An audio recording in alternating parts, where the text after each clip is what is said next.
ni da ba ma ga ri ga ri.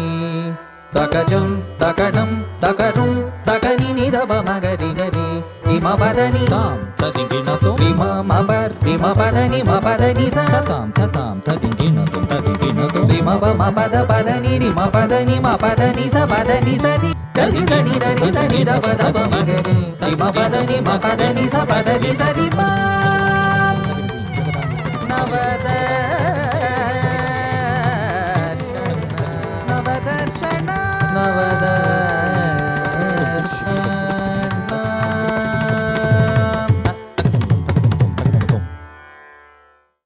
Hello everyone, hope you all watched our video on the upper body musculature and the posture related deviations in the upper body. This video we are going to learn about the lower limb, the muscles, bones and joints and the movements happening in the lower limb and how we can relate the movements with Bharatanatyam.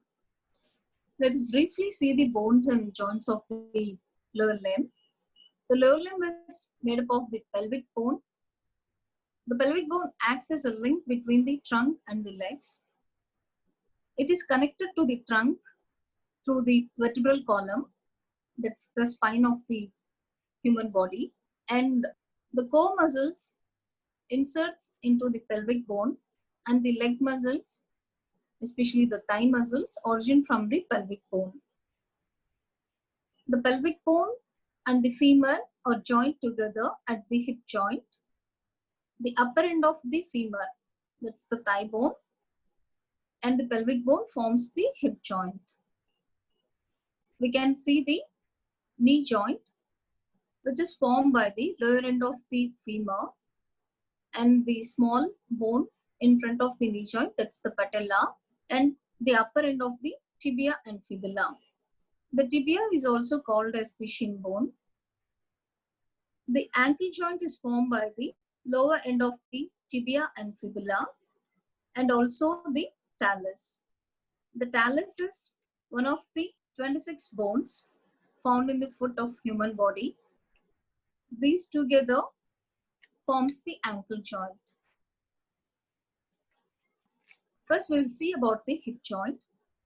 The structure of the hip allows a wide range of motion to the extreme ranges of anterior, posterior, medial and lateral movement. That is, you can move the leg forward, backward, sideways, outward and inward. You can rotate the hip internally and externally. All these movements, when you put together, you will have a circumflexion movement happening in the hip. Let us see the muscles which are doing these actions. The hip flexors are the muscles which helps to take your leg forward. The muscles are iliacus, psoas major, minor, rectus femoris and sartorius.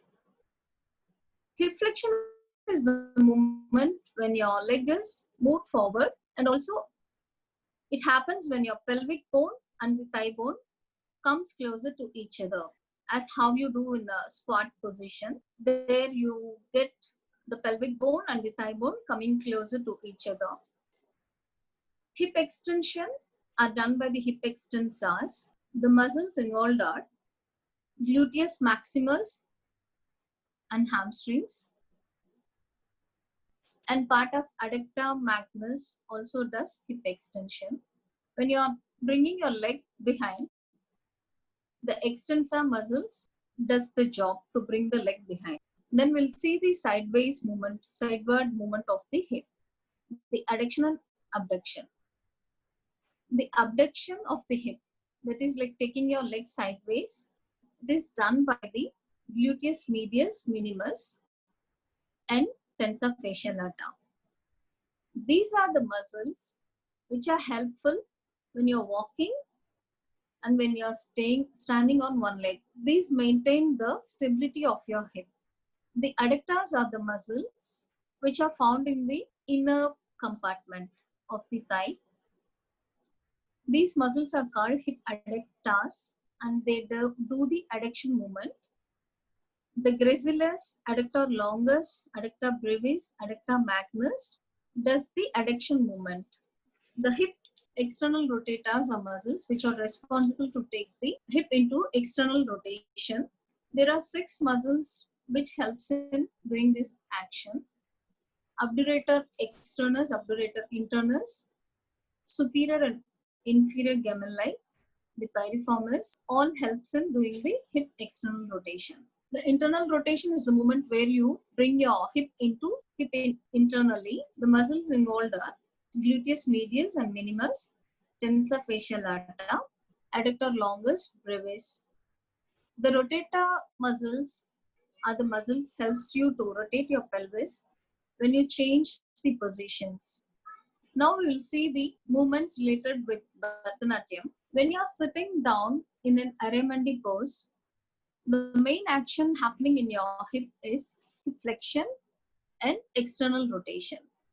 And then when you are taking one leg into Prankanam, your right hip is in flexed position and externally rotated, and the left leg, it's kept in abducted position. And from there, when you're changing into half Garuda Mandalam, the hip is rotated internally and is positioned in an extension position, your left hip. And the right hip, it is still in flexed position. And when you're coming into Samapadam, both hips are in neutral position. Since Bharatanatyam involves lots of movements happening in a stipulated time, there are chances that Bharatanatyam dancers tend to develop a muscular imbalance in their body. This muscular imbalance may happen in any of the joints. This will lead to some aches and pains in the joints related to the structures. In Aramandi pose, we can see like the hips are in a flexed position, and Bharatanatyam involves a lot of Aramandi positions, and the dancers may develop the anterior pelvic tilt. That is a tilt in the anterior position.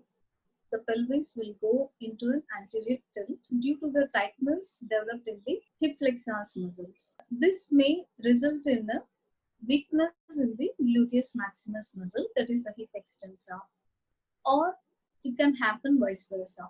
When there is weakness in the gluteus maximus, the hip extensor muscle, the hip flexors may overwork to compensate and try to keep the pelvis in a proper alignment.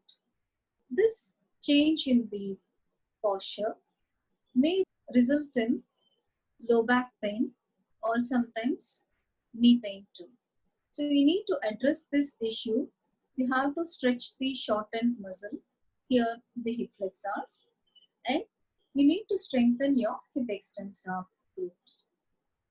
We will see how to do a hip flexor stretch in this video.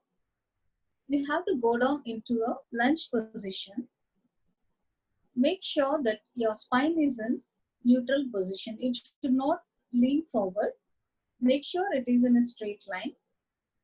The leg which is supported, which is kept forward, that also should be maintained in a straight position. There should be no leaning forward happening. So the back leg, that is the one you will get it stretched now. Make sure the spine is in straight alignment, and from this position you can move your forward leg little more forward to get a stretch in the anterior hip. Hold the position for 15 to 20 seconds and repeat this for 3 times. Make sure you keep a small towel under the knee that's rested to avoid any pain there. There is chance that you develop pain when you are resting the knee down without any support. We will see the strengthening for the hip extensors now. Squats is a very good exercise for your hip extensor as well as the knee muscles too. When you're doing a squat, you should not lean forward.